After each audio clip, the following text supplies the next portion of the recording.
I dreamt I was Krishna and would fly away in others' love.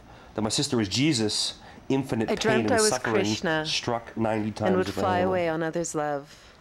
That my sister was Jesus, infinite pain and suffering, struck 90 times with a hammer.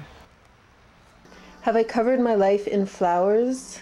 Have I covered myself with flowers? Am I surrounded by pink in order to obliterate the black? Why the fuck am I covered in flowers? Why is there so much softness in this life that has been so hard? Why am I surrounded by pink flowers? Everywhere I go, someone wants to hurt me. I walk down the street and I imagine blood dripping off my fingernails and burning the sidewalk like acid. I imagine things too horrible to write about. I imagine people's intestines exploding. People know who I am. People know who I am. People know who I am. My litter box mysteriously remains open. People step on my foot and grab me all over. A young girl grabs my buttocks on Young Street. To retaliate, I kick an old man in the ass as he bends over to moon me. I smash bottles. I refuse to drink or smoke. I ignore the racist attempts. People know who I am. People know who I associate with communists. People know. I felt hot. Music was really so cold that I would volunteer at the food bank and return to school. I felt hot. It was really so cold that I would cursing, nursing, and bursting at the seams with hate. I felt hot, but really. I felt hot, but really so cold that I would chain smoke in the middle of summer. The business of mental health institutions is to manufacture and reinforce lies. They are not there to take care of the mentally ill. They are there to eat you for some Dear God. God, we thank you for the food we think we are about to receive. Thanks for nothing. I dreamt about Verdi. It was really, really real. I dreamt we were boyfriend-girlfriend. It would have been nice we were lovers. if we could have had sex. It was a good dream. I hope that Jason doesn't try to kill me. Esoteric, I hope I stay free and live a long life. I hope that I marry Verdi someday. I hope She once said that I was, or that I reminded her of the universal soldier. Bob Hope. That can turn into a cliche, or it can be a parable for mankind. She never laid a finger on me, although she once threatened to scoop my eyes out with a spoon. I hate people. I hate people, and people hate me.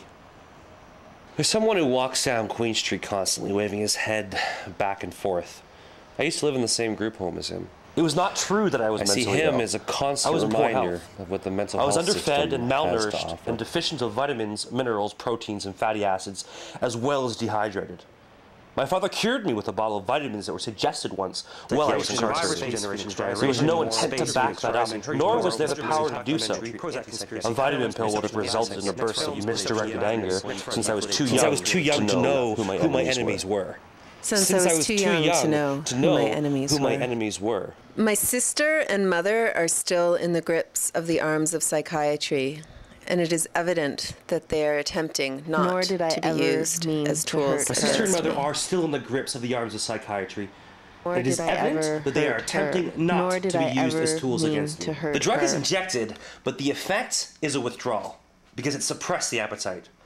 I have never, with the exception of marijuana, taken a drug that increased the appetite. They suck. Really? They're a bunch of fucking vampires. Their existence is based on lies. They suck like so many leeches, and they take advantage of ignorance. Their favorite pastime is hitting you when you're already down. The most horrifying experience I can remember is once when I was on several medications and I took a chlorpromazine PRN. I must have almost died. I was forced out of my room to watch a slideshow on AIDS. I felt like two hands choking my throat. I couldn't breathe to tell someone there was a problem. I couldn't think to figure out what was the problem. Chlorpromazine can be about as horrifying as LSD. It's a kind of poison. It's like eating rat poison instead of breakfast. I was once put on a medication because my thinking was tangential. Never mind that fucking rocket ships are tangential, or the corner of a room for that matter. The 5 medications, poisons, I was on were chlorpromazine, imipramine, stelazine, lithium, pronazine. I was also on an antibiotic that killed off all my intestinal bacteria, so I couldn't digest my food properly. I would have acne scars on my back and chest if it weren't for the antibiotics I took, supposedly for acne. What I went to was a modern-day concentration camp.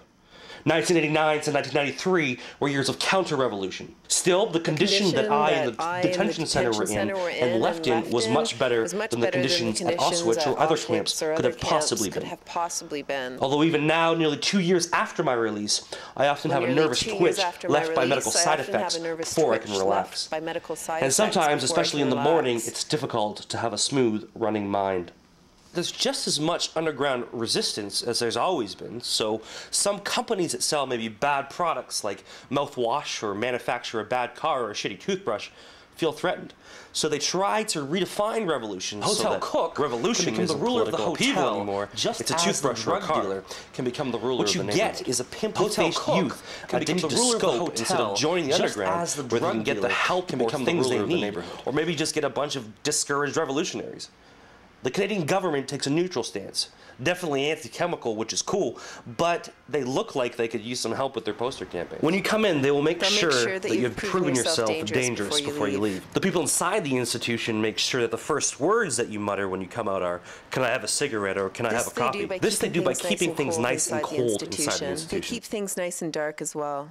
I can see by my own words and the fact that I live directly across from the Queen Street Mental Health Center, the Queen Street Mental Death Center it should be called. I will be surprised tomorrow morning when I walk downstairs and somebody asks me for nothing because there is no food outside the asylum beyond the leash of the inmates. The asylum is a thing of evil which creates shadows of men who are worse off than a starving Somalian. Once you leave, you may never regain your position in society. You forever become an outcast, and if you have a social worker, they will never look at you in the same way again. They will never look at you the same way again. When you do go out, if you do, you must prove your sanity every day for the rest of your life. The problem for every resident there is in the obvious cure, yet the cure is always hidden by the individuals behind the mask. Remember, what they define as sane is what sanity is. So no matter what you do, they can register it as being sane or insane. Many writers are put in asylums instead of being given political asylum. I said for approximately 9 months that I was a communist. What I meant to say was that I was malnourished. I had been for quite some time. Purple is the color of my first love's dress, the color of my head when my head is a mess. Purple is the color of utopia, when the world is in an inch from heaven or less. Purple is pleasure and little white pills, the color of flowers. Purple is the color that sucks and that kills, the color of candy and wine when it spills. Purple can last for hours in messy attics and towers, but can never last for years, unlike sorrow and sadness and tears.